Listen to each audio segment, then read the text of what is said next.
Support for Arkansas Week provided by the Arkansas Democrat-Gazette, the Arkansas Times, and KUAR-FM 89. And hello again, everyone, and thanks very much for being with us. No, it's not COVID, but it is the 10th leading cause of death in Arkansas.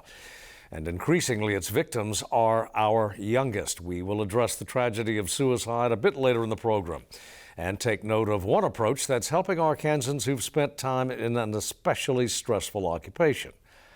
First, the politics of the coming primaries and the general election to follow. With Arkansas Republicans firmly in command, it would seem that most GOP candidates think the path forward is ever more to the right. Are they correct? An assessment now from two men with deep experience in Republican politics. Former Arkansas Speaker Jeremy Gillam, now with UCA, GOP consultant Bill Vickery. Gents, thanks very much for coming in. A million different ways we could start this off. But let's try it. Whatever happened to the 13th commandment? Thou shalt not speak ill to Vickery. What happened? Yeah, I think you see playing out here in Arkansas what you see playing out nationally, and that is the clash of the populist Republican versus the more old line established Republican. And we're not even talking about the old Rockefeller Republicans. That's not even on the table. Yeah, exactly. Those are Bigfoot sightings, I think. But the reality is old mainline conservatives are at odds to some degree with the more populist side of the Republican Party.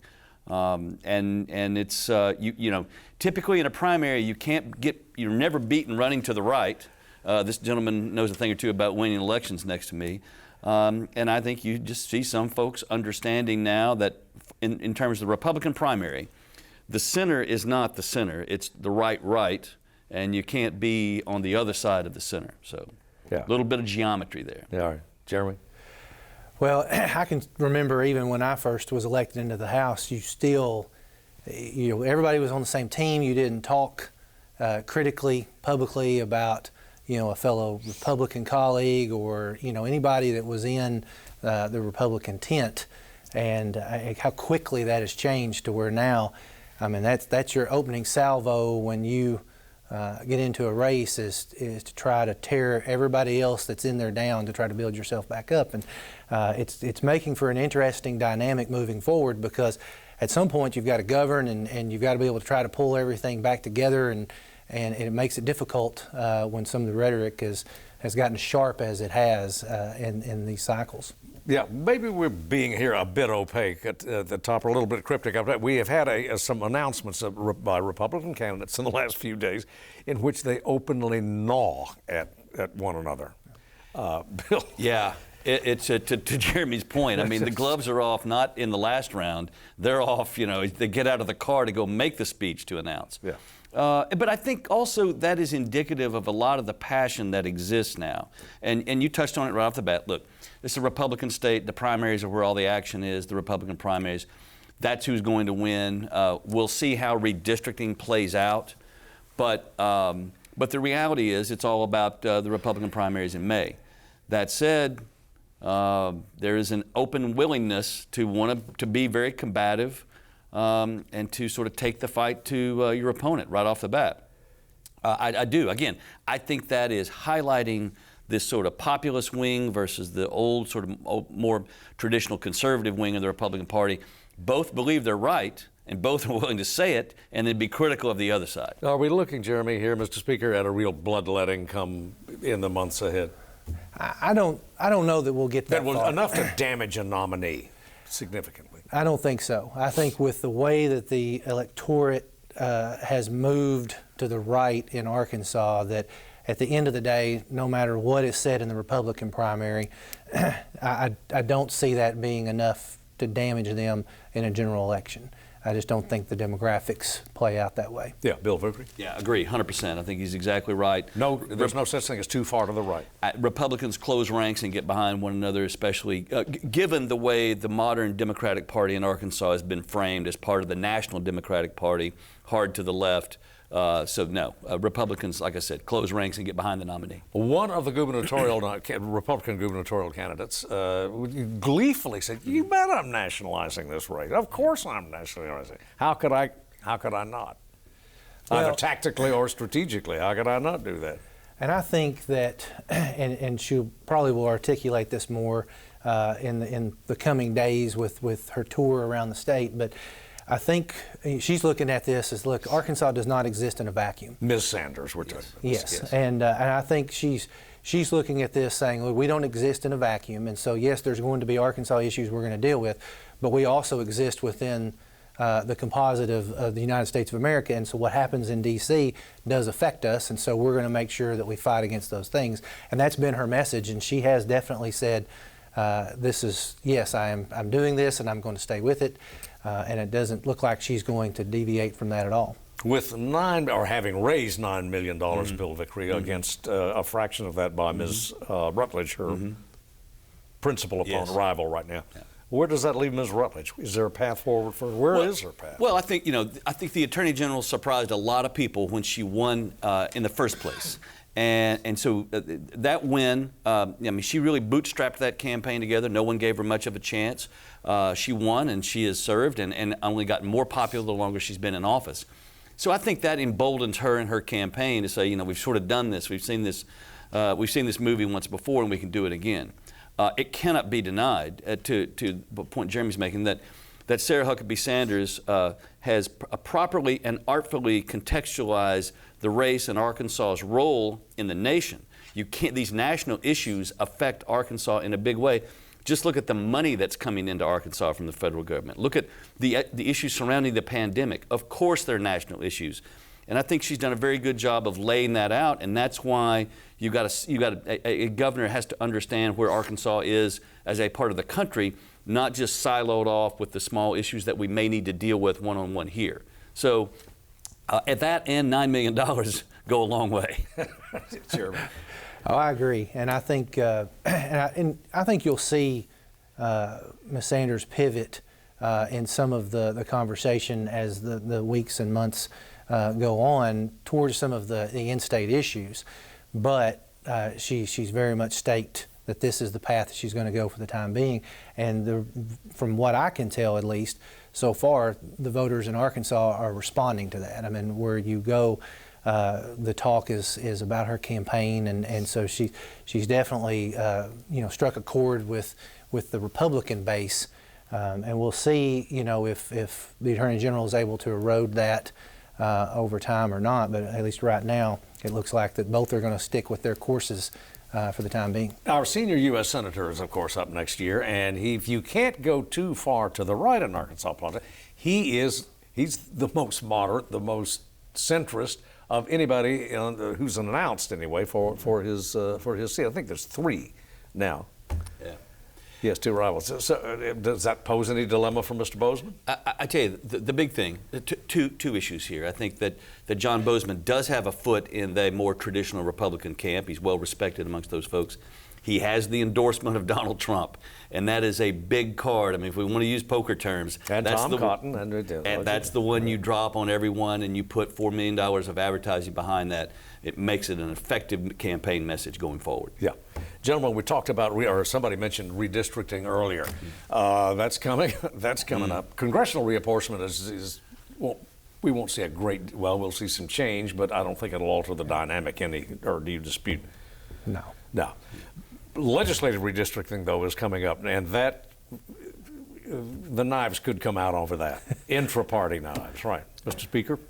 Well, and there's going to already are. In fact. Yes. Yeah. You've already started to see that around the Capitol, that members are looking and realizing that they're going to have to run against each other in some parts of the state because the way the districts lines are going to be drawn, you're going to have districts absorbed into each other, and it's going to be that way in the House and the Senate. And so there's starting to become a little of an anxiety around how that's going to play out, to say the least, because they've realized, well, if I've got to pick up 5,000 people and my neighbor's got to pick up 5,000 people and the one on the other side of them got to pick up 5,000 people, then we may all 3 be in one district. And so I think that is going to definitely be a factor for the next couple of months until those maps get finalized. And the members are going to be sweating quite a bit, and I think there's going to be a lot of sleepless nights with certain folks in certain parts of the state. 15 seconds, Bill, you got it. Northwest Arkansas really gains. That's where we're probably going to see some of these things because that's where the population has shifted. If you're a rural Democrat in Arkansas, I think you are the Bigfoot sighting from now on. It's not going to exist. Republicans will pick up seats in the general election and build a majority even more. Yeah, Bill Vickery, Jeremy Gillam, thanks for coming in. Come back soon. Thank you. Appreciate it. Good Roots in a moment.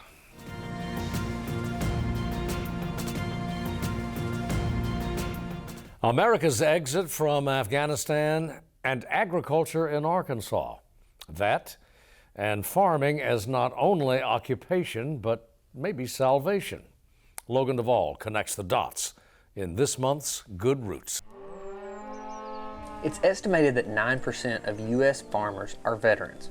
Once defending it, now feeding it, many find that the steady schedule and physical stamina needed for farm work make it an easier switch during what can be a difficult time of transition. Military veterans focused on sustainable and regenerative methods, like here at the farm at Barefoot Bend, are a big bolster to the local food system. And it's amazing to see programs that help support it. That's our focus in this Good Roots.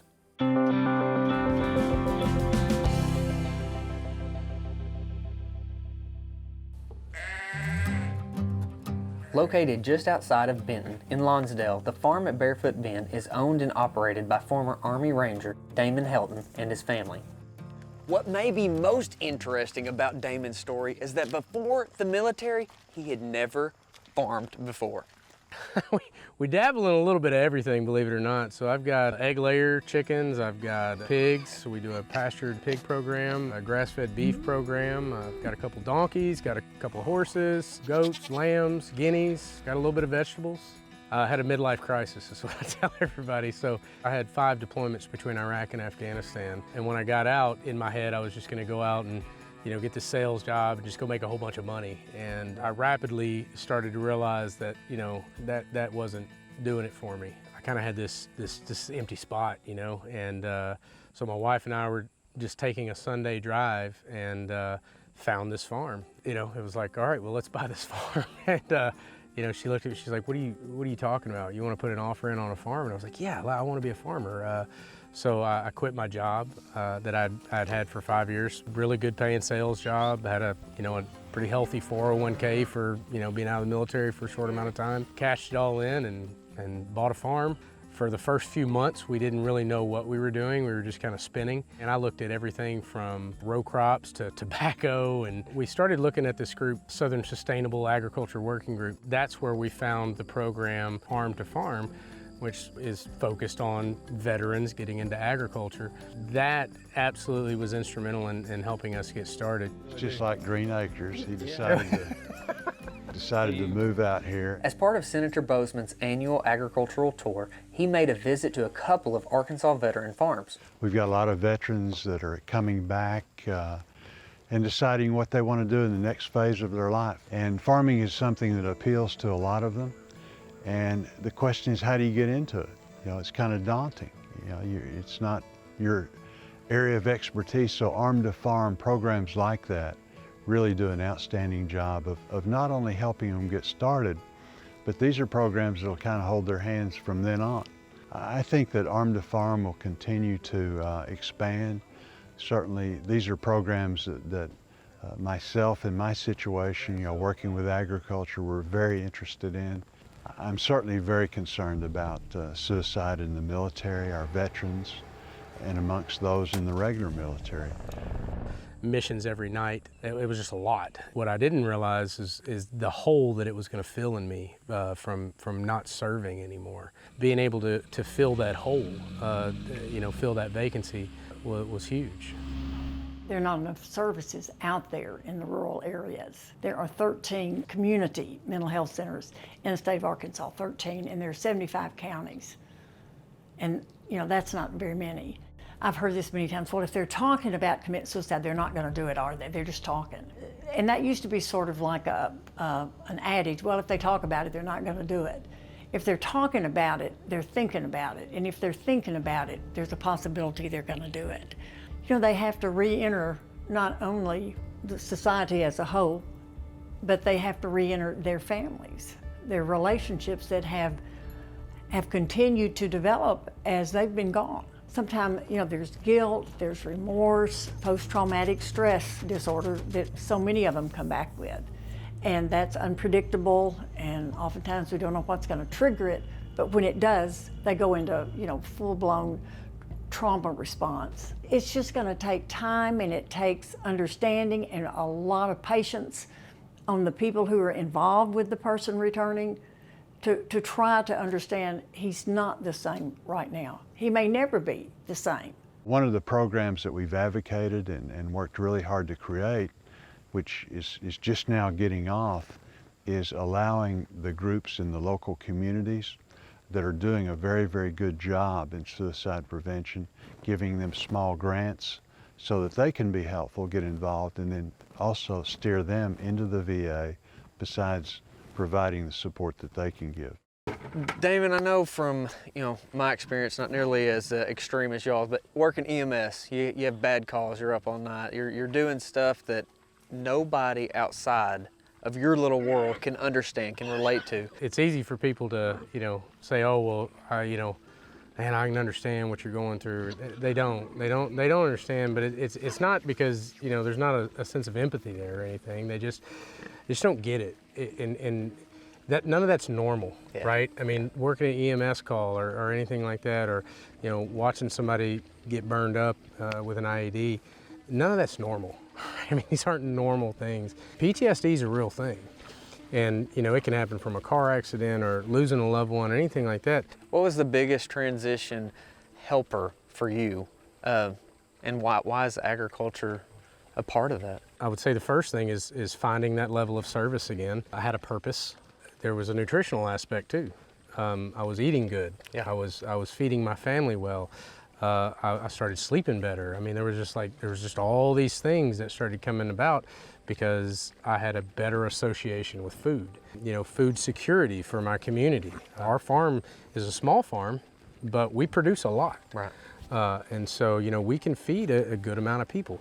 And I think that the more these local farms actually realize the big impact they can have, I think we're going to start to see more of that, and hopefully we start to see more veterans getting involved in agriculture. And I'm an Army guy, so not to steal the Marine Corps deal, but adapt and overcome. That's a real military mindset, and so I think it lends itself very well to farming, because you do have to adapt and you do have to overcome. And I mean, these animals are dependent on us. I love it. I love what y'all are doing. I thank y'all for being an inspiration to so many other people looking for light in that darkness. So there's light there. That's all I can say to other veterans is there's light there. There's a purpose that you can find. I didn't know that I was going to find that purpose when I started down this road. Many veterans return home feeling lost and without hope.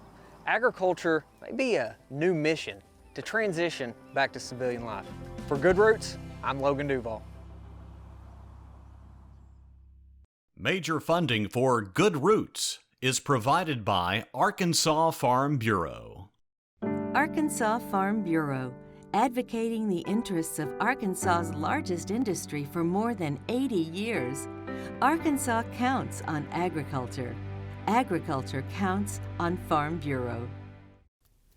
As was noted in that segment, the stress of duty in a combat zone has its counterpart when a man or woman in uniform leaves the service.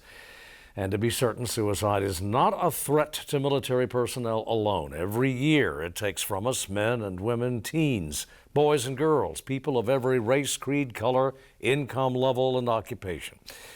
According to the Centers for Disease Control, suicide is the 10th leading cause of death in the United States. September 10th is World Suicide Prevention Day, and with us now, SHAWNA Burns of Harrison, a licensed clinical social worker with whom Arkansas PBS has partnered on programs designed to educate families and friends and individuals to the warning signs of suicide. Ms. Burns, thanks very much for coming in. Obviously, the focus in that piece anyway is current or retired service personnel, particularly those who are leaving combat zone. really a time of great stress, or it can be. Yeah, absolutely. You know, I think of stress and trauma, you know, when our soldiers come back home from the battlefield, you know, that's not normal. That's something that has been horrific. And I think of our mind like a boiling pot of water. You know, that pressure in there from the pain, it's going to come out. And many times we see that pain come out, you know, through anxiety and just not knowing what to do. But if we don't get the pain out, it's going to stay in. And so, like a volcano, the caldera, right, it can implode. And so we see that a lot of times with our veterans. They'll start withdrawing. The pain gets overwhelming, and when they can't fix it, it just intensifies. And so when it's not dealt with, it's going to cause problems. And unfortunately, we are seeing suicide. And right now, I believe we're losing 20 to 22 veterans a day to suicide. Well, and another alarming trend is the increase in suicide among the young, 21 or 35 and younger. Is the dynamic the same as with veterans, with young people? Yes, absolutely. So we, in Arkansas, the second leading cause of death for suicide for our middle school and high school students. And second leading cause of death, and college youth. And in the United States, ages 10 to 34, it's the second leading cause of death as well. So it is a pandemic itself. Suicide is a huge problem that we have to respond, because it's taking a lot of our youth. What is driving these numbers? What's at work here? You know, so when you research it, you find so many factors, and you'll find correlations with trauma, with abuse, neglect. Once again, all that pain in there, if we don't deal with it, it's going to come out, or it's going to implode, and it's going to cause those problems. So, you know, my thinking along those lines is disconnection is one of the biggest things that we're seeing with suicide. Humans have a need to connect. You know, our brains are wired for connection. And when we begin to see our youth disconnecting, and I think the pandemic caused that problem even more. We saw a disconnection, isolation. Then we begin to see that when we pull away from one another, we begin to see those problems intensify. Once again, we were not created to be alone. We were created for connection. Narrow it a bit more, if you would. I am a parent, or I am the spouse of a veteran. What am I looking for in a partner, in a spouse, in a child? Warning signs. Absolutely. Some of the there's several warning signs to watch for. Clark Flatt, he is the founder of the Jason Foundation, a wonderful nonprofit organization that just brings so much awareness and resources for those who are struggling. But he says that 4 out of 5 individuals who attempt suicide give clear warning signs. And so some of those warning signs to watch for are, once again, disconnection. When we see them withdrawing, when we see them not finding interest in some of the activities they've loved, when we begin to see them, a deepening depression or explosive outbursts are actually signs of suicide as well. Other things to watch for is when we hear threats of suicide. He says a common myth is that they're just doing it for attention, but the reality is they really are. They're crying out, and from the moment of having a thought of wanting to end one's life to actually acting on it can be very quick. So we want to pay attention, we want to watch for those signs and reach out and get help. And there is help available, right? Absolutely. And I think we're going to put it up there on the sign, some of the avenues that are available. Conventional phone or text. Absolutely, absolutely. 988 is a number that's very quick and easy to remember, similar to 911. 988, pick up the phone and call. It actually, on the hotline, it actually diverts for military families and also for those who are non-military. So it's wonderful. In Arkansas, if you call that number, it's a national number. They'll divert you to your state and find local resources for you. All right. SHAWNA Burns, thanks very much for being with us. Thank you for having me. Okay. On this program, this very program, about 20 years ago to the day, we spoke the name of the one Arkansan we knew had perished in the nightmare that within hours acquired its own abbreviation, 9/11. We dreaded the likelihood of other names from our state and eventually 7 would be recorded, 7 among the almost 3,000 who died in the attacks. 2 decades later, we speak all their names. They were Joni and Jimmy. They were Barbara and Nahaman. They were Sarah and Bernard and Melissa. They loved, and they were loved. And we'll be back next week.